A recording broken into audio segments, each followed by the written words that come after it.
একটি 2.0 যে এলডিও ভোল্টেজের বাক কয়েলটি, এটির আউটপুট সেকশনে শর্ট পাইছিলাম। তো এই শর্টটি খুঁজতে খুঁজতে আমার দেখাই, আমি বিটম্যাটে যদি আপনাদেরকে একটু দেখাই, আউটপুট সেকশনের এই বাক ভোল্টেজটি এই ভোল্টেজটি ঘুরে ফিরে আবার পাওয়ার আইসির মধ্যে আসছে। পাওয়ার আইসি উঠাইয়া দেখি তাও শর্ট। একটা এলডিওতে গেছে, এটাও আমি উঠাইছি, এটা উঠানোর পরেও দেখি শর্ট। নিচে একটা এলডিও ছিল, এই এলডিওটা উঠানোর পরেও দেখি শর্ট। এইদিকে এই আইসি এবং এই এলডিও, সব কটা এলডিও আইসি আমি উঠানোর পরেও দেখি শর্ট। এরপরে আমি বাক ভোল্টেজের কয়েলের যে প্রান্তটি আমি শর্ট পাইছিলাম, এই পয়েন্টটিতে আমি 2.0 ভোল্ট অ্যাপ্লাই করার পরেও আমার শর্টটি ফাউন্ড আউট করতে পারছিলাম না। ততপর আমি 2.5 ভোল্ট যখন করে দিলাম, তখন দেখতে পারলাম যে এই ক্যাপাসিটিটি গরম হচ্ছে। আসলে সামান্য একটি শর্ট দেখেন এখানেই আশেপাশেই ছিল, কিন্তু আমি অনেক দূর ঘাটাঘাটি করার পর তাকে ধরতে পারলাম। আমরা মাদারবোর্ডটা খুলে নিয়েছি। মাদারবোর্ডে সেন্স না থাকার কারণে আমরা ভিটম্যাট চালু করে নিয়ে ভিপিএস ভোল্টেজ মাদারবোর্ডে স্ক্রিন সেলের বাইরে কোথাও আছে কিনা। আমরা এই এলডিওর মধ্যে দেখতে পাচ্ছি ভিপিএস ভোল্টেজটি ইন আছে। সরাসরি ভিভ্যাট থেকে ভিপিএস ভোল্টেজ পুরোপুরি রান আছে, কিন্তু ফোনটি সেন্স ধরতেছে না, ওপেন হচ্ছে না। তবে আমরা সন্দেহ করতে পারি সমস্যাটি পাওয়ার সেকশনের আশপাশ থেকে কোথাও এলডিও ভোল্টেজ শর্ট হলে পরে এরকম হয়, অথবা কোনো বাক ভোল্টেজ শর্ট আছে। দেখতে পাচ্ছেন মিটারে কোনো প্রকার রিডিং নেই। টাচ করলে পরে 7-8 পয়েন্ট ধরে ছেড়ে দিচ্ছে। ওটা আমরা পাওয়ার আইসির এই স্ক্রিনশটটি উঠাই নিয়ে তারপরে আমরা বাক ভোল্টেজগুলো এক এক করে মাপ দেবো।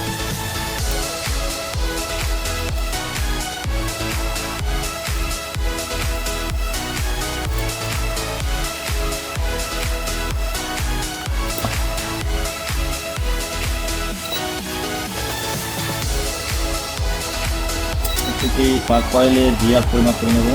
গিয়ারগুলো বিভিন্ন একটা কিছু গিয়ার আছে,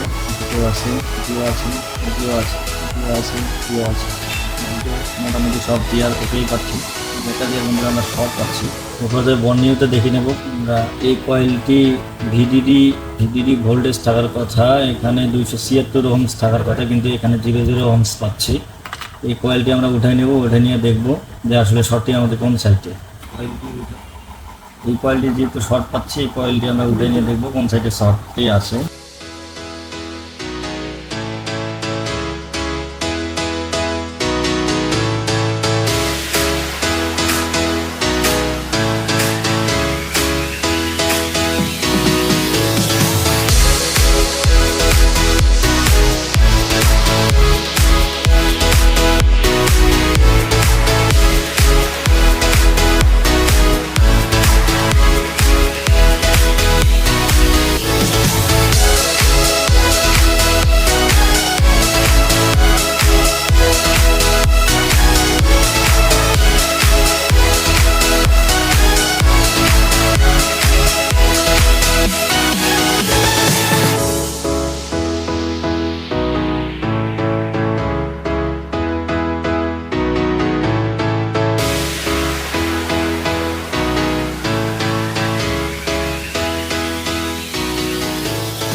তো এ পর্যায়ে আমি আপনাদেরকে ধুমা থেরাপির মাধ্যমে শর্টটি ফাইন্ড আউট করে দেখাবো।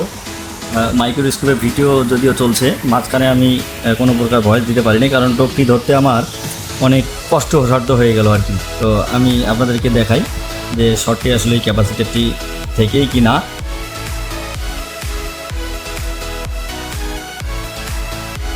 পাওয়ার সাপ্লাইয়ের শর্ট পিলারে 2.5 ভোল্টেজ অ্যাপ্লাই করার পর শর্টটি ধরার চেষ্টা করবো। পিলারের মাথায় লাগিয়ে নিচ্ছি। দেখতে পাচ্ছেন 2.5 ভোল্ট।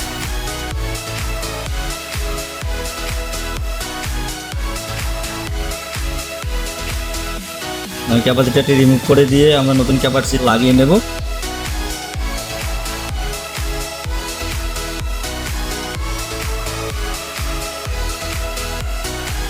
এখন যদি আমি শর্টটি আপনাদের মাপি দেখাই, রেঞ্জে রেখে আমি বাক ভোল্টেজের দেখতে পাচ্ছেন এদিকেও শর্ট নেই, এদিকেও আমাদের শর্টটি নেই। শর্টটি ছিল এই ক্যাপাসিটারে, আমরা ক্যাপাসিটিটি রিমুভ করে দিয়েছি, এখন কিন্তু শর্টটি নেই। তো এখন পাওয়ার আইসিটা লাগাই নেব এবং এইদিকে যে আইসিটা এবং এলডিওটা তুলে রাখছি এটি লাগাই নেব।